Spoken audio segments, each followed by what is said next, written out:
México hizo historia anoche en el Azteca. Por primera vez en la historia de la selección mexicana, el Tri terminó la fase de grupos de un mundial con 9 puntos de 9 posibles. 3 partidos, 3 victorias, 0 goles en contra. Nunca antes había pasado, pero detrás de esa noche perfecta hay una historia que va mucho más allá del marcador. Hay un feriado nacional, hay 40 toneladas de basura, hay una ley seca, hay un niño de 17 años que sacó un pase de gol. Y hay un portero de 42 años que entró al campo en el minuto 78 para escribir su nombre para siempre en la historia del fútbol. Esta es la noche completa de México. Primero el contexto, porque esto empieza mucho antes del pitido inicial. El gobierno mexicano decretó el día de ayer como día de descanso laboral y suspensión de clases. Un feriado especial, no oficial pero con efecto real en todo el país, para que nadie se perdiera el partido. El motivo de fondo era también otro. Después del partido de México contra Corea del Sur, cuando el Tri ganó y se clasificó, las celebraciones en Ciudad de México convocaron a unas 400,000 personas en las calles y dejaron 40 toneladas de basura. ¡40 toneladas! Las autoridades implementaron ley seca para esta jornada, sin venta de alcohol en las zonas aledañas al estadio para intentar evitar los incidentes de la semana anterior. Y el Azteca se llenó hasta la última butaca. La marea verde, blanca y roja tomó el estadio más icónico de América para despedir la fase de grupos con una noche que difícilmente se va a olvidar. Javier Aguirre hizo rotaciones. Con la clasificación ya asegurada y el liderato del grupo en el bolsillo, el vasco aprovechó para dar descanso a sus piezas clave de cara a los 16avos. Eric Lira descansó. Santiago Jiménez también quedó en el banquillo. Y ahí llegó la primera polémica de la noche. Porque el Tri tardó en aparecer. El primer tiempo fue frío, dubitativo, sin el ritmo que México había mostrado en los partidos anteriores. La República Checa, que necesitaba ganar sí o sí para soñar con la clasificación, salió con todo. Adoptó un esquema que sorprendió a México y durante los primeros 45 minutos fue el equipo más peligroso del campo. El Azteca se puso nervioso. Romo cometió un error grosero en el minuto 10 que pudo costar caro. Y el 0-0 del descanso generó una conversación incómoda. ¿Estaba México regalando el partido con sus rotaciones? La respuesta llegó en el segundo tiempo. Y llegó de donde nadie esperaba. Gilberto Mora, 17 años, el jugador más joven de México en este mundial.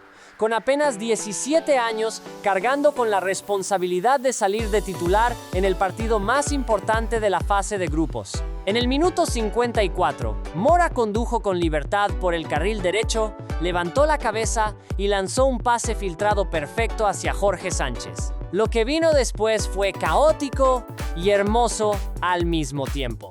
Luis Romo recuperó el balón. Mateo Chávez controló. Esperó al portero checo Kovar con una calma pasmosa y definió con un toque sutil. 1-0. El Azteca explotó. Y en ese momento, el partido cambió para siempre. El segundo gol llegó en el minuto 62. Otra vez, Mora fue el creador. Y otro caos defensivo de los checos terminó con Julián Quiñones solo ante el portero para empujar el balón a la red. 2-0. Y aquí viene el momento que todo el estadio llevaba esperando desde que se anunciaron las alineaciones. Minuto 78. Javier Aguirre llamó a Guillermo Ochoa, el Memo Ochoa, 42 años. El portero que llevaba 2 años sin jugar un partido oficial de alto nivel. El que todos pensaban que no tenía sitio en este mundial. El que muchos pedían que no fuera convocado. El que Aguirre incluyó en la lista precisamente para este momento. Ochoa entró al campo del Azteca, su estadio, el estadio donde creció como futbolista, para disputar sus primeros minutos en una Copa del Mundo a los 42 años, convirtiéndose en el jugador de campo más veterano en aparecer en un partido de un mundial en la historia del fútbol. El rugido del Azteca cuando Ochoa pisó el césped fue de los que ponen la piel de gallina. Aguirre lo resumió perfectamente después. Fue la noche del Memo Ochoa. Y en el tiempo añadido, Álvaro Fidalgo cerró la goleada con un remate al ángulo. 3-0. Historia escrita. Pero hay dos preguntas que México tiene que responder ahora mismo. La primera, ¿quién viene en 16avos? El Tri espera al tercer clasificado de uno de los siguientes grupos: C, E, F, H o I. Las opciones hasta ahora son Escocia, Ecuador, Suecia, Cabo Verde o Senegal. Ninguno de ellos es un rival imposible, pero ninguno es un paseo. Y la segunda pregunta es la más incómoda. México hizo una fase de grupos perfecta. 9 puntos, vaya invicta, récord histórico. Pero el nivel de juego no ha convencido del todo. El primer tiempo de anoche fue malo. Las rotaciones bajaron el nivel. Y el Tri sabe que cuando lleguen los 16avos, la exigencia será completamente diferente. Porque en un mundial jugado en casa, ante el Azteca lleno, con México haciendo historia por primera vez en 90 años de fútbol, las expectativas no son clasificarse.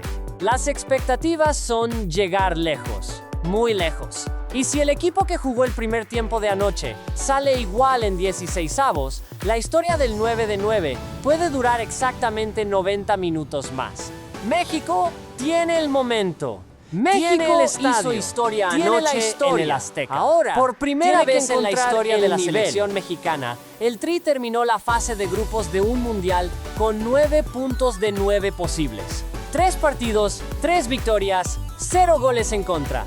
Nunca antes había pasado, pero detrás de esa noche perfecta hay una historia que va mucho más allá del marcador.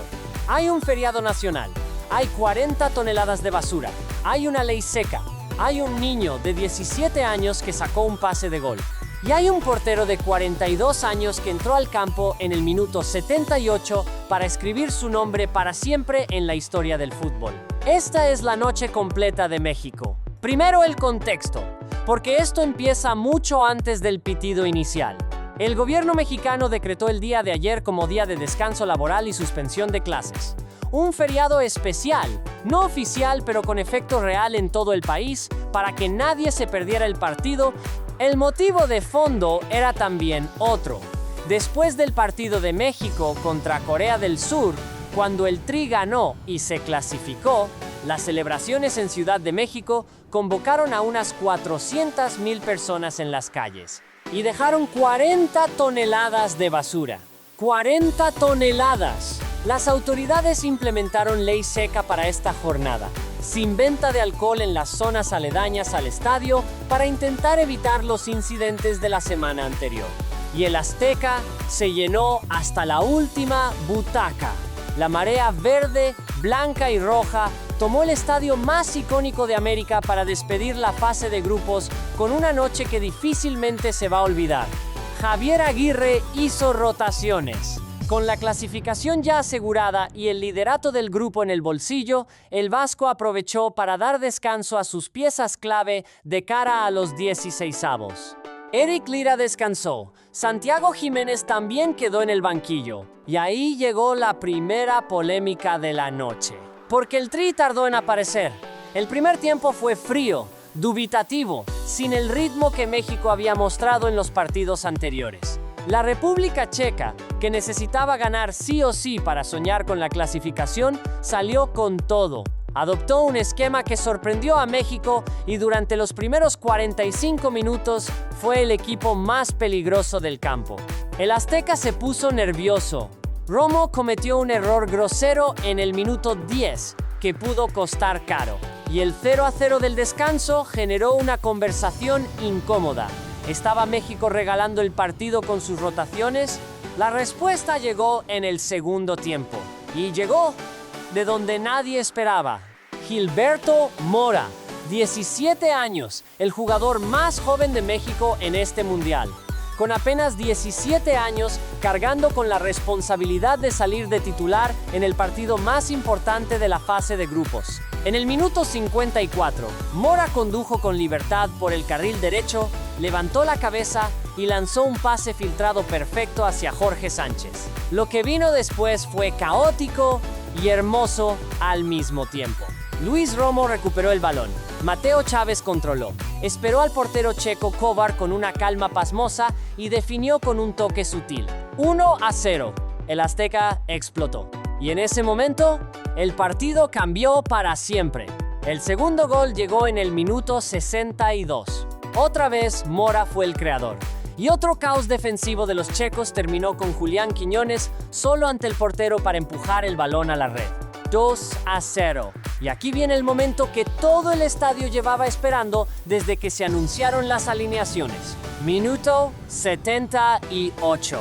Javier Aguirre llamó a Guillermo Ochoa, el Memo Ochoa. 42 años. El portero que llevaba 2 años sin jugar un partido oficial de alto nivel. El que todos pensaban que no tenía sitio en este mundial. El que muchos pedían que no fuera convocado. El que Aguirre incluyó en la lista precisamente para este momento. Ochoa entró al campo del Azteca, su estadio, el estadio donde creció como futbolista, para disputar sus primeros minutos en una Copa del Mundo a los 42 años, convirtiéndose en el jugador de campo más veterano en aparecer en un partido de un mundial en la historia del fútbol. El rugido del Azteca cuando Ochoa pisó el césped fue de los que ponen la piel de gallina. Aguirre lo resumió perfectamente después. Fue la noche del Memo Ochoa. Y en el tiempo añadido, Álvaro Fidalgo cerró la goleada con un remate al ángulo. 3-0. Historia escrita. Pero hay 2 preguntas que México tiene que responder ahora mismo. La primera, ¿quién viene en 16avos? El Tri espera al tercer clasificado de uno de los siguientes grupos: C, E, F, H o I. Las opciones hasta ahora son Escocia, Ecuador, Suecia, Cabo Verde o Senegal. Ninguno de ellos es un rival imposible, pero ninguno es un paseo. Y la segunda pregunta es la más incómoda. México hizo una fase de grupos perfecta. 9 puntos. Vaya invicta. Récord histórico. Pero el nivel de juego no ha convencido del todo. El primer tiempo de anoche fue malo. Las rotaciones bajaron el nivel. Y el Tri sabe que cuando lleguen los 16avos, la exigencia será completamente diferente. Porque en un mundial jugado en casa, ante el Azteca lleno, con México haciendo historia por primera vez en 90 años de fútbol, las expectativas no son clasificarse. Las expectativas son llegar lejos, muy lejos. Y si el equipo que jugó el primer tiempo de anoche sale igual en 16avos, la historia del 9 de 9 puede durar exactamente 90 minutos más. México tiene el momento, tiene el estadio, tiene la historia. Ahora tiene que encontrar el nivel.